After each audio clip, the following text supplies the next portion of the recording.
And it's funny, now Floyd Mayweather is booked to fight, what's his name? Tenshin Nasukamwa? Yep. Is it an MMA fight? It's an MMA fight, but he's a 4-0 young fighter. So it's not necessarily an MMA fight. The Ryzen is the organization that they're fighting in, but the rule set and that stuff has not been determined yet. But it seems like if he's going to fight anything but boxing, he's going to get his head kicked in by this kid.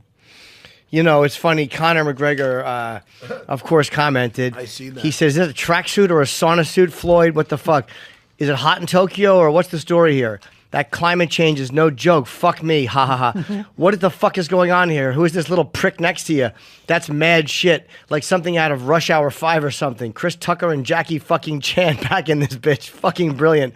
Mad little bastard you are, Floyd. Fair fucks to you, mate. No lie. Fuck it. So I think, though, but Mayweather, he wants Mayweather to fight him, but Mayweather is smart if he's ever going to try MMA to take a lighter fight, like a lesser-known opponent, because then it's less of a story, and if, God forbid, Floyd wins, then all of a sudden he could fight Conor. Because if he fights Conor McGregor in a pure MMA match, he's going to get slaughtered. Jimmy. Oh, absolutely. Can I tell you guys that, because I get so much slack for being a Conor hater. Malarkey. What? No, it's a malarkey. You get a lot of malarkey. I get a lot of malarkey, you know? If you ask me about that, what was that, a tweet? Was that a tweet by him? He posted on Instagram. Instagram. Yeah. You should read what Rogan wrote, by the way. Well, first of all, that's what I'll hear that afterwards. But let me tell you something. See that applause? Yeah. That's for what Conor McGregor Very is. funny. I think it was hysterical. Very funny.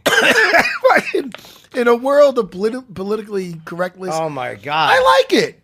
I like the Jackie Chan joke. You know why? Because it's like with him and Floyd. He's not, dude, lighten up, Could everybody lighten up?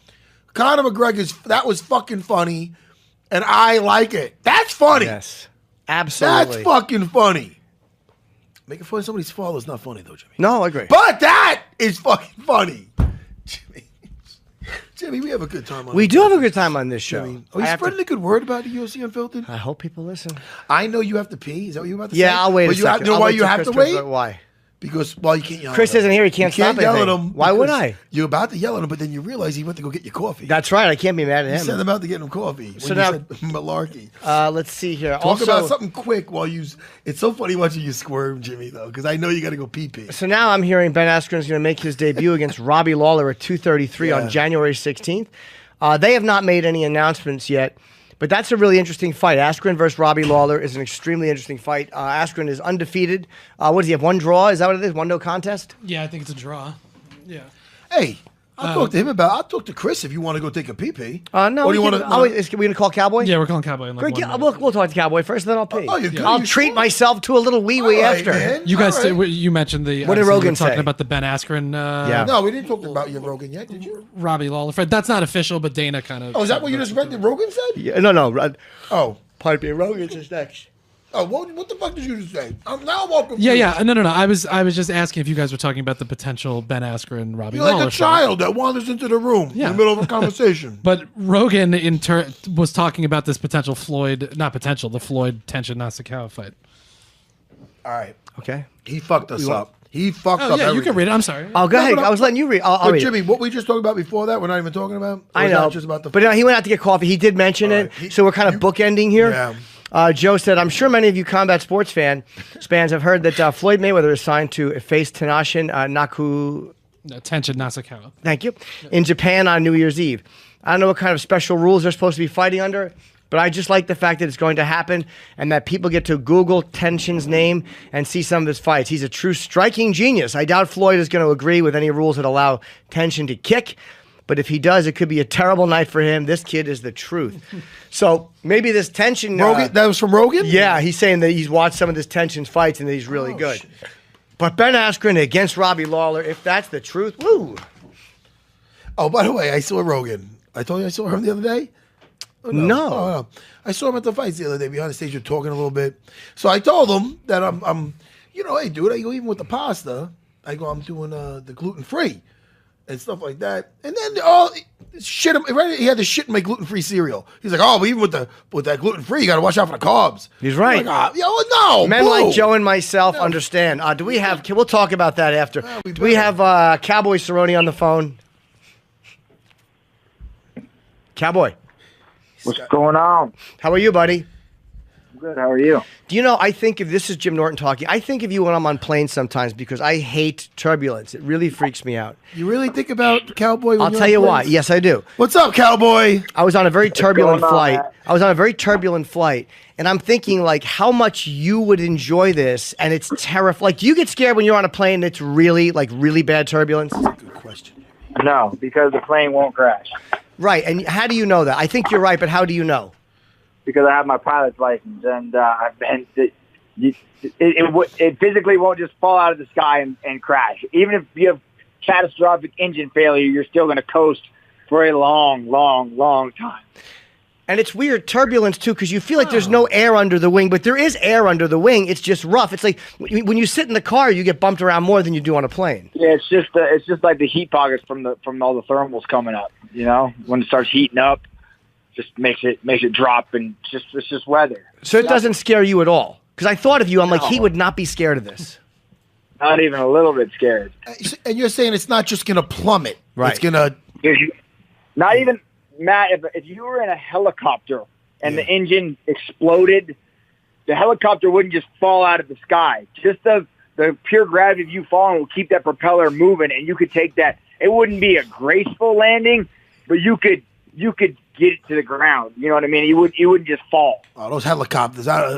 Now you might be... I saw some footage of those things going up and going right down, and those things scared the fuck out of me. I lost a friend in that helicopter. I try to put it in something other than an airplane. But yeah, an airplane, you would glide so far. So far. That makes me feel better. I got to tell it to my father-in-law. He's afraid of flying. He is, right? It's zero. He has to drink extra wine. He's trying to get wine on the plane. It's no good. But anyway. Fuck. Let's talk about Mike Perry, man. Now, listen, Cowboy, you seem more comfortable, or maybe not, but are you cool with fighting guys you're cool with, or do you like it better when there's some beef? It don't matter to me anymore, man. I've made such a run in this career that friends, foe, it's all the same to me. I just go out there and love doing what I do, so it makes no difference to me. And you don't take any offense. You know, it's hard to take offense to anything, Mike.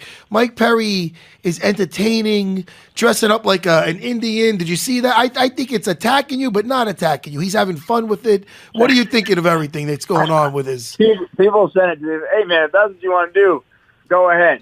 Whatever you want, man. But no, I don't take offense to it at all. I think it's good. Yeah, you know what's funny? It's not even like... It's not mean-spirited. It's just kind of him being him. And what there's a lot of things I like about this fight, but it is two guys that they love to do what they do. Like you do a lot of crazy shit, Cowboy. And it's so funny. I was just talking about this last night with actually Marab and Raging Ally Quinta. And I brought you up because we were talking about fighting and the thrill of it. Sure. And I go, take that crazy fuck Cowboy. He's jumping out of planes and he's looking to get one of those squirrel suits or whatever the fuck you call it. I go, he has this adrenaline junkie, but the biggest thing the biggest thrill he ever gets from fighting. And he does all that other crazy shit. So you guys love this shit, Cowboy. Love it. There's nowhere I'd rather be on Saturday night. Yeah, and Mike Perry, you're really looking forward to this one. He's a very animal. He is an animal. That's the best way to put it. And he's another guy that loves it too. That's what's another thing that makes it so exciting. There's no place. Stylistically, there's not going to be much wrestling or jiu-jitsu in this fight. I mean, I can just easily say that he wants to come, knock my head off, put on a show.